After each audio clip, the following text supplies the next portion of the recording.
अस्सलामुअलैकुम वरहमतुल्लाहि वबरकातुहू।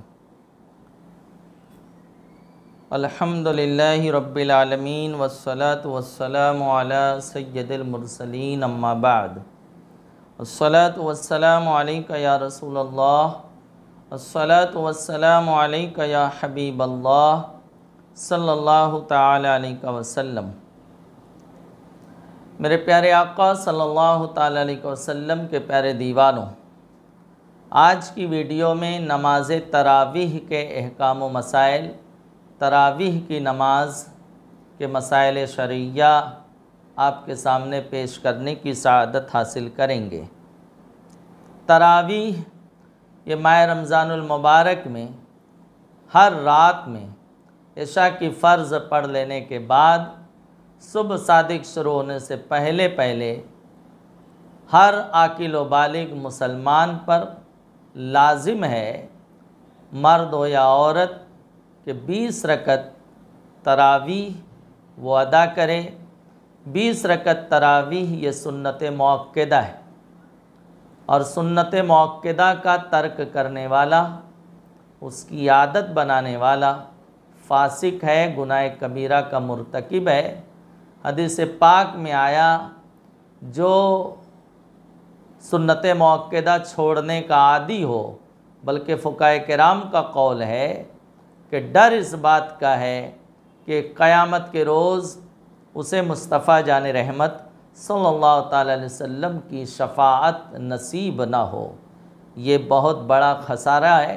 लिहाजा अल्लाह अज़्ज़ व जल शानहू ने हमें माह रमज़ान जैसा अज़मत वाला, खैर व बरकत वाला महीना मरहमत फरमाया है, तो हमें तरावी के ज़रिए क़यामुल लैल करना चाहिए और कुरान को समात करना चाहिए।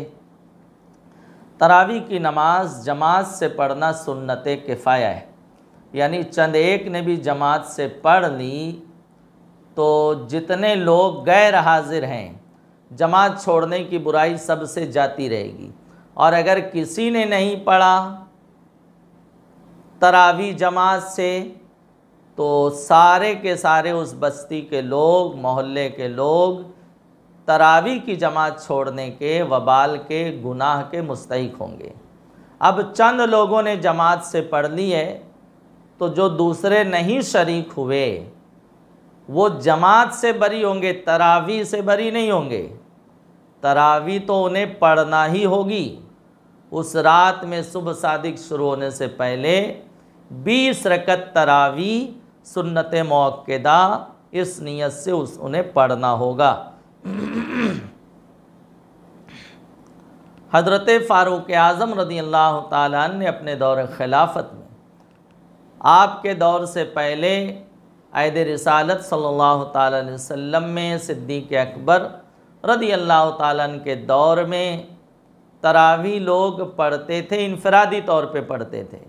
आपने जमात कायम फरमाई और एक खुशलहान कारी को आपने इमाम बनाया और उनकी इक्तिदा में तरावी की नमाज जमात से अदा हुई। मौलाए कायनात हज़रत अली मुश्किल कुशा रज़ियल्लाहु ताला अन्हु मस्जिद नबवी में तशरीफ़ लाए और ये जमात का एहतमाम देखा, तो आपने फरमाया अल्लाह ताला उमर पर फ़ज़ल फ़रमाए कि उन्होंने हमारी मस्जिदों को नूर से भर दिया है। अल्हम्दुलिल्लाह, वो नूरानियत का माहौल आज भी तरावी के एहतमाम में हमारी मसाजिद में नज़र आता है। ये फैज़ान है हज़रत फ़ारूक आज़म रज़ियल्लाहु ताला अन्हु का। मेरे अज़ीज़ों, तरावी की नमाज इशा की फ़र्ज़ पढ़ लेने के बाद पढ़ी जाएगी। अगर किसी ने इशा की फ़र्ज़ नहीं पढ़ी है, जैसे मिसाल के तौर पर हम आए, इशा की जमात हो चुकी थी, अब तरावी की जमात शुरू हो गई है नमाज, तो ख़याल गुज़रता है कि अभी हम इशा पढ़ेंगे तो हमारी रकत छूट जाएगी, कुरान समात करने से हम कुछ महरूम रह जाएंगे। ठीक है, लेकिन इशा की फ़र्ज़ पढ़े बगैर आप जमात तरावी में शामिल नहीं हो सकते। अगर आपने पहले तरावी को तरजीह दी, 20 रकत तरावी अदा की, अब इशा की फ़र्ज़ पढ़ेंगे तो वो नफल से बदल जाएगी, वो सुन्नत मौक़दा अदा नहीं हुई, क्योंकि उसका वक्त ही इशा की फ़र्ज़ पढ़ लेने के बाद है। जब तक इशा की फ़र्ज़ नहीं अदा की गई है, तरावी की जमात में शिरकत ये नहीं हो सकती है। इसी तरह से तरावी जिस तरह से मर्दों पर है, इसी तरह से औरतों पर भी है। औरतों में मसला खामखा का मशहूर है कि औरतों पर तरावी नहीं है, और बड़ी तादाद उन औरतों की है जो 5 वक्ता नमाज तो पढ़ती हैं, तरावी नहीं पढ़ती हैं। मर्द के लिए जमात का हुक्म है, वो सुन्नत किफ़ाया है। औरत के लिए बस इतना है, वो इनफरादी तौर पे पढ़ेंगी, अपनी अपनी पढ़ेंगी, लेकिन तरावी बहरहाल अदा करेंगी। वो अगर छोड़ती हैं तो सुन्नत मौक़दा तर्क करने की वो आदी हैं। मादल्ला, क़यामत के रोज़ उनके लिए इस बात का खौफ है कि मुस्तफ़ा जान रहमत सल्लल्लाहु ताला अलैहि वसल्लम की शफ़ाअत नसीब ना हो।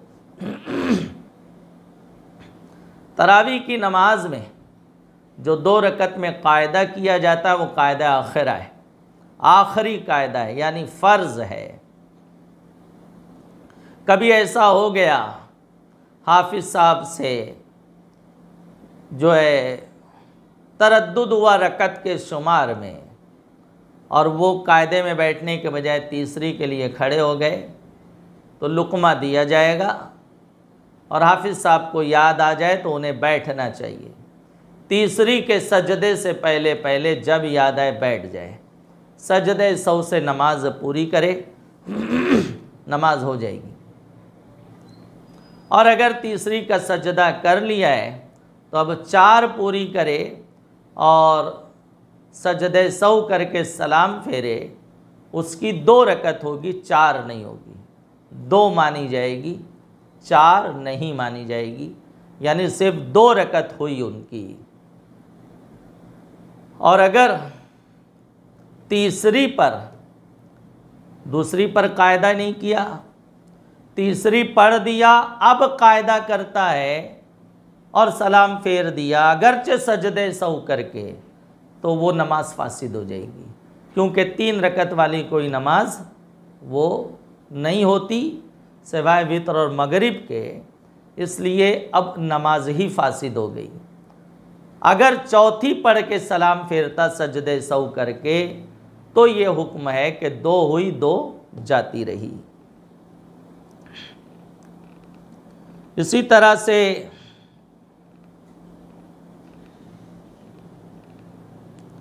तरावी की नमाज, एक इमाम अगर 2 मस्जिद में तरावी पढ़ाता है और दोनों मस्जिद में पूरी पूरी पढ़ाता है, तो पहली मस्जिद में जहाँ पढ़ाएगा वहाँ उसकी भी हो जाएगी, उसकी इक्तिदा करने वालों की भी हो जाएगी। रात दूसरी मस्जिद में जो पढ़ाएगा, तो अब क्योंकि उसकी सुन्नत मौक़दा अदा हो चुकी है, तो दूसरी मस्जिद में कहीं और छत वगैरह पे मार्केट में वो तरावी की इमामत नहीं कर सकता है। हाँ, अगर ऐसा है कि एक मस्जिद में 10 रकत पढ़ाया, 8 पढ़ाया, दूसरी मस्जिद में जाके 12 पढ़ाया, तो पढ़ा सकता है। तरावी की नमाज में, तरावी की नमाज मस्जिद में जमात से पढ़ना अफजल है। राह मार्केट वगैरह में आर्जी तौर पर लोग इबादत की जगह बना लेते हैं, इबादत गाह बना लेते हैं, और वहाँ तरावी का भी एहतमाम करते हैं, कर सकते हैं, नमाज हो जाएगी, चाहे 5 वक्ता नमाज हो, चाहे तरावी की हो। लेकिन वो सवाब नहीं मिलेगा जो मस्जिद में जमात से पढ़ने का था।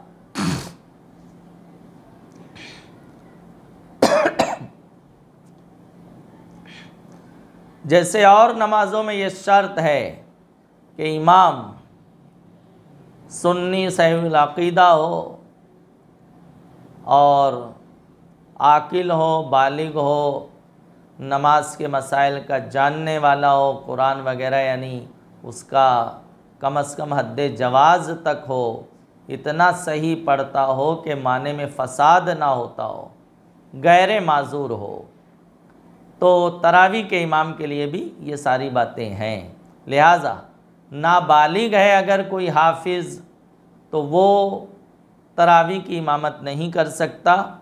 उसके पीछे इमाम आज़म अबू हनीफ़ा रज़ियल्लाहु ताला अन्हु के नज़दीक बालिग लोगों की नमाज सही नहीं होगी, इक्तिदा सही नहीं होगी। महीने भर की कुल तरावी में एक बार कुरान मजीद ख़त्म करना सुन्नत मौक़्क़दा है। पूरे माह में एक ख़त्म कुरान तरावी की नमाज में हो, ये फरमाते हैं सुन्नत मौक़्क़दा है। और 2 ख़त्म करना, एक ख़त्म सुन्नत मौक़्क़दा है और 2 मरतबा ख़त्म करना फ़जीलत है और 3 ख़त्म अफजल है, यानी उससे ज़्यादा बेहतर है। अब एक ख़त्म हो या 2 हो या 3 हो, लेकिन कम से कम एक ज़रूर होना चाहिए। अब ऐसा है कि किसी बस्ती के लोग ख़त्म कुरान का एहतमाम कर सकते हैं, हाफिज़ साहब को मदू कर सकते हैं, उनकी खिदमत कर सकते हैं, लेकिन वो सूरे तरावी को तरजीह देते हैं। अलम तरा से नास तक जो पढ़ी जाती इस तरह से सूरे तरावी, तो सुन्नत मौक़्क़दा वो तर्क कर रहे हैं, गुनहगार होंगे, उनको समझाया जाएगा ताकि ख़त्म कुरान का एहतमाम किया जाए। अब कहीं कहीं ऐसा होता है कि 15 दिन में 10 दिन में ख़त्म कुरान हो जाता है, तो भाई 10 दिन में ख़त्म कुरान हो गया तो अच्छी बात है, 20 दिन में और आपको और सुनने को मिलेगा, कम से कम एक कुरान और हो सकता है या कमोबेश। लेकिन होता ये है कि मुक्तदी हजरात समझते हैं, उस बस्ती के लोग, हमने ख़त्म कुरान हो गया हमारा, अब हम तरावी से भी बरी हो गए। और लोग यही मिजाज रखते हैं, जहाँ एक ख़त्म कुरान होता है 27वीं शब में उमूमन ख़त्म कुरान किया जाता है, तो उसके बाद 28वीं 29वीं 30 का चांद हुआ तो 30वीं शब, 3 शब तरावी में लोग नहीं आते हैं। नहीं आते से मुराद बहुत कलील मिक़दार रहती है, वही 5 वक्ता जो नमाजी रहते हैं करीब करीब, बस वही। वो समझते हैं कि ख़त्म कुरान हो गया तो अब तरावी से हमको क्या गर्ज है। मादल्ला, माह रमज़ान की हर रात में 20 रकत तरावी ये पढ़ी जाएगी, सुन्नत मौक़्क़दा है। जमात छूट जाए तो अकेले पढ़ना होगा इनफरादी तौर पर। बड़े बड़े शहरों में 2 जमात का एहतमाम होता है, बहुत अच्छी बात है। आप पहली जमात में नहीं शरीक हुए, कोई कपड़े का ताजिर है, उनका सीज़न है, दूसरे व्यापारी हैं, तो बड़ा भाई या अब्बा हुजूर जो है वो पहली जमात में शरीक हो जाएं, छोटा भाई दूसरे वर्कर हजरात जो है दूसरी जमात में शामिल हो जाएं, लेकिन तरावी अदा करें और कोशिश करें कि पूरा महीना एक हाफिज़ साहब की इक्तिदा में जो अच्छे से रियायत के साथ तिलावत करते हैं उनकी इक्तिदा में पढ़ें। इससे फ़ायदा ये होगा कि एक ख़त्म कुरान, एक मुकम्मल कुरान आपको समात करने का शर्फ हासिल हो जाएगा। अगर आप जगह तब्दील करेंगे, मस्जिद बदलेंगे, तो तरावी तो हो जाएगी, लेकिन ख़त्म कुरान समात का नुकसान होगा। नुकसान ये कि मिसाल के तौर पर यहाँ 10.5 पारे हुए हैं, अब आप किसी दूसरी मस्जिद में गए तो वहाँ 11वां चल रहा है, तो आपका आधा पारा छूट जाएगा। तो कोशिश करें कि एक ही जगह अदा करें तो बेहतर है। और अगर कोई मुश्किल है तो आप किसी भी मस्जिद में सुन्नी सउल इमाम की इक्तिदा में आप तरावी अदा करें। बहरहाल अल्लाह ताला हमें और हमारे माह रमज़ानुल मुबारक के अमाल को कबूल फ़रमाए। मौला करीम ने हमें तरावी के ज़रिए क़यामुल लैल का शर्फ़ अता फ़रमाया है। आप इसका एहतमाम करें, पाबंदी करें। मौला करीम इल्म व अमल से नवाजें। अस्सलामु अलैकुम व रहमतुल्लाहि व बरकातुहू।